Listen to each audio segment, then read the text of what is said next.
It's like a whipped cream salad. So we've just got a charcuterie board without the bread, in essence. Hi, I'm Beryl, and the theme for today's episode is salad. And I know that for me, when I think about salad, I tend to think of a bowl of lettuce. We don't have a single bowl of lettuce in this episode. In fact, I would even venture to say that the definition of salad, when you think of it as a bowl of leafy greens, that's not the definition you guys went with when I asked for salad recipes. In exciting news though, this episode has a sponsor. The sponsor is Hamama Greens. If you guys have seen my videos, every time I add my pop of color, I'm actually using their product. I reached out to them because I've been using them for a while. In essence, what it is a seed quilt that you can grow in your kitchen in any sort of atmosphere. It just needs water, and you can grow your own microgreens to put on salads or on literally anything and everything else, as you have all called me out on.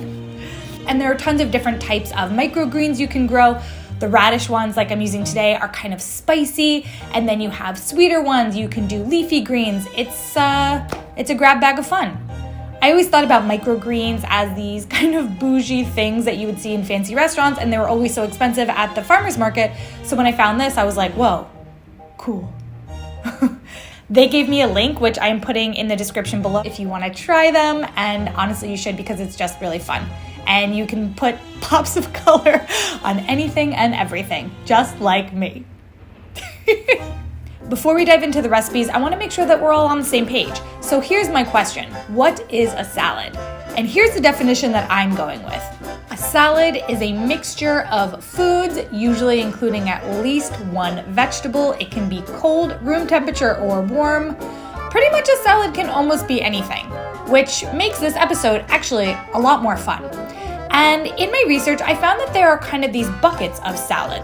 Buckets of salads! So we have our leafy or green salad. Then you have a fruit salad, a bound salad, which means that it's using mayonnaise or something creamy as a binding ingredient, like a pasta salad or a potato salad.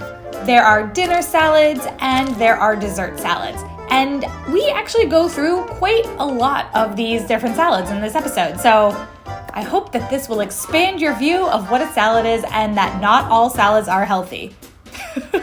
We will find this out in this episode. Okay, let's start.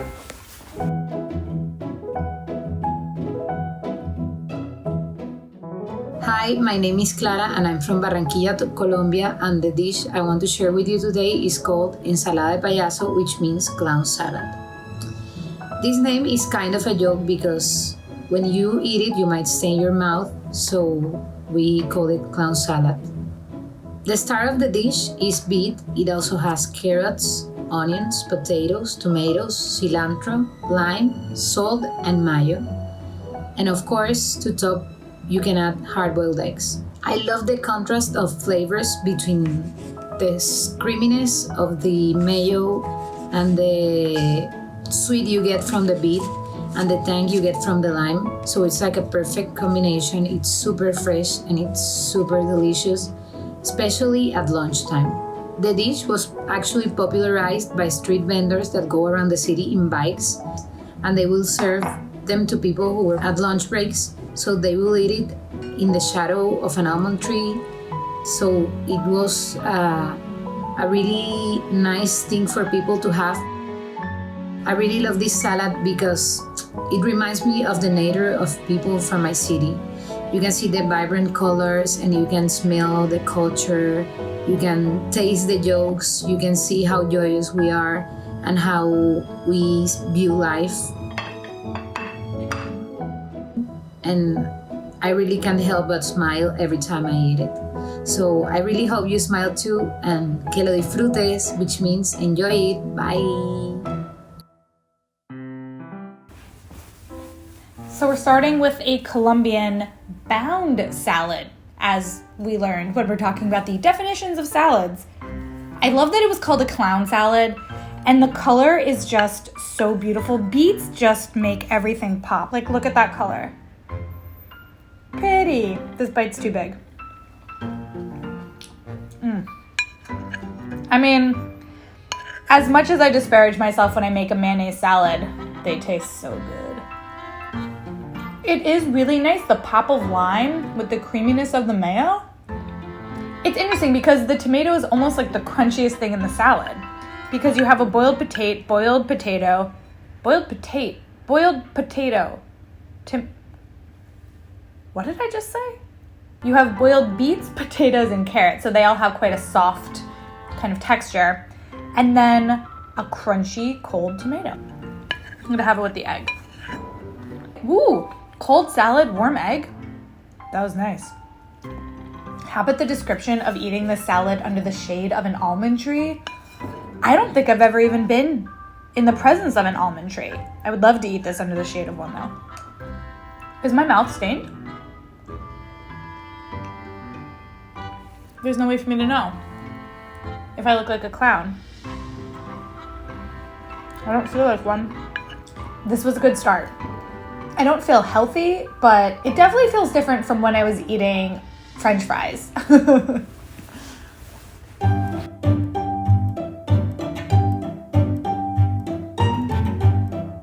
Hi everyone, my name is Natalia and I'm from Mexico. The dish I want to share with you today is called ensalada de nopales. This salad is very simple and healthy. The main ingredients are nopales, tomato, salt, cilantro, olive oil, and oregano. Nopales are a very popular vegetable here in Mexico. We use them in many recipes. They are part of our culture since our ancestors. They look like a kind of cactus. The flavor is kind of salty and it tastes like lemon. We usually eat this salad as a garnish in meat, beans, rice, and other traditional Mexican dishes as barbacoa, misiotes, and carnitas. I love this dish because it reminds me of my grandma. She always makes this salad and it's so delicious. And also, I think it's a very interesting way to join our Mexican culture in one dish. So, I hope you like and buen provecho!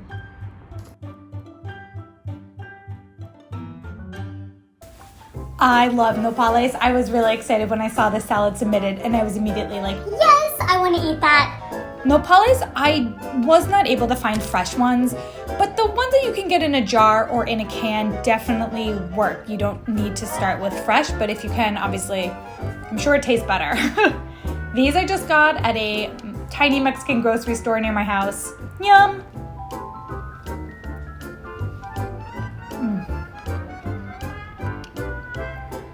I think the texture of them is so satisfying. They're crunchy and soft at the same time. Kind of like, well, I don't know what to compare it to actually.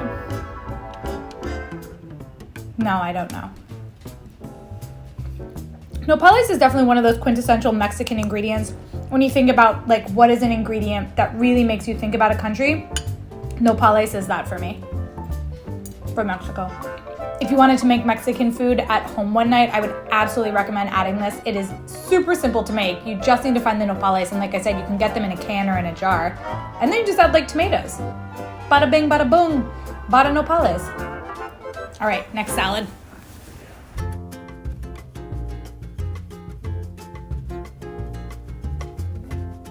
Hi everyone, my name is Anastasija Romanova and I'm Russian, but I live in Slovenia, and today I want to tell you about the dish that makes me think of home. The dish is called селедка под шубой, or in English, dressed herring. It's not that old of a dish because it comes from the 1960s, from the times of the USSR. From the beginning of the creation of the dish, it was actually more like a salad because the ingredients were mixed, but now it's more like a salad cake since it consists of multiple layers.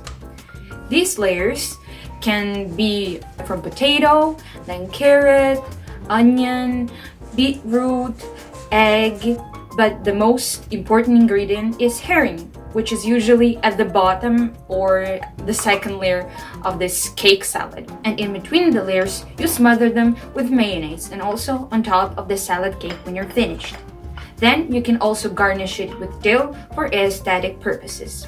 I believe that selodka pachuba is one of the most infamous salads of Russia. We serve it at New Year's Eve, family and friend visits, other celebratory occasions, and I think it just represents Russia the most. It's so fatty, heartwarming, and spreads so much love.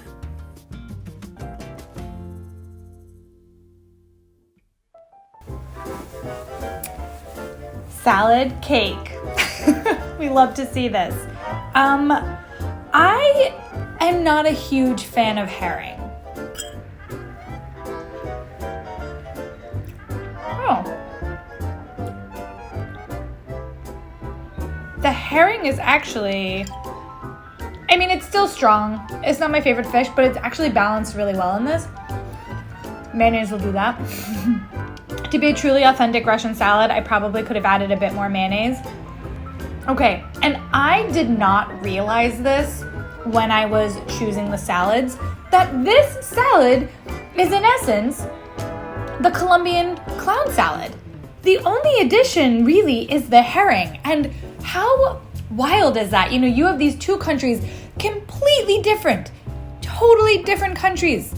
And here we have, in essence, the same salad. I think that is one of the cool things about doing this series of seeing different interpretations, that nobody would have ever been like, oh yeah, I imagine that Colombia and Russia have very similar salads. Like, the presentation is different, obviously, but the ingredients were the same. I thought that was so cool. I think that of the two, I prefer the Colombian one, and that's mostly just because of herring. I obviously struggled getting this out of the bowl. The side view, it left a bit to be desired. You know, I don't have an excuse for myself. I'm just not that talented. I did suffer an injury making this salad. Grating everything on my cheese grater, I got a little bit of skin. That was not fun. And it hurt to cook for the rest of that. And even still, my knuckle hurts. My poor knuckle. For someone who claimed they didn't really like the herring that much, I did a great job finishing my dish.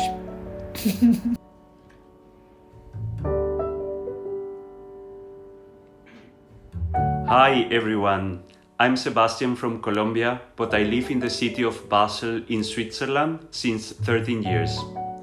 The dish I want to share with you is called in German Wurstsalat. Wurst means sausage.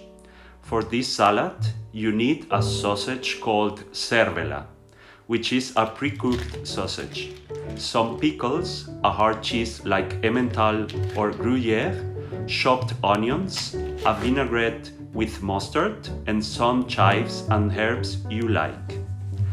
This is a very satisfying salad, so it is considered to be a main dish that you can eat the whole year. It is very rich and salty, and it's great to eat with a nice beer. I like it very much because it was the first dish that I tried in a Swiss restaurant, and it reminds me of my years as a student. It is a very beloved dish in whole Switzerland because it has two very typical ingredients from here that Swiss people are proud of: cheese and sausage. I hope you like it, and how we say in the German part of Switzerland, Eguete, which means enjoy.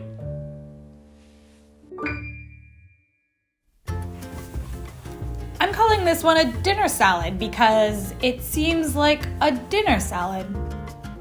So we've just got a charcuterie board without the bread, in essence. But I think I'll like it because I love pickles. Ooh, it's good. I'm acting surprised. I like pickles with peanut butter. I knew I was gonna frickin' love this. I like them on pizza. The pickles are crunchy. Why are they still crunchy? Why wouldn't I like them in a salad? Okay, the white onions in this, I wanted to confirm, but I feel like the white onions have been slightly pickled from the dressing, and the dressing is so good. You know, there is a link in the description with all of the recipes, which has the full dressing, but it was vinegar and pickle juice, some sugar, salt, mustard. It was it's really, really nice. It's a really nice salad dressing. And I feel like this salad kind of It feels like a picnic salad, like a salad where I should be in the Swiss Alps, like on a big blanket, and someone's like, oh, Beryl, I brought Wurstsalat. And I'd be like, oh, one of my favorites, thank you. Oh, I need to leave New York City. Ooh. I really like it. Like, I really like it. I really, really like it. The last salad is the dessert salad, which I'm pretty excited about trying. Okay.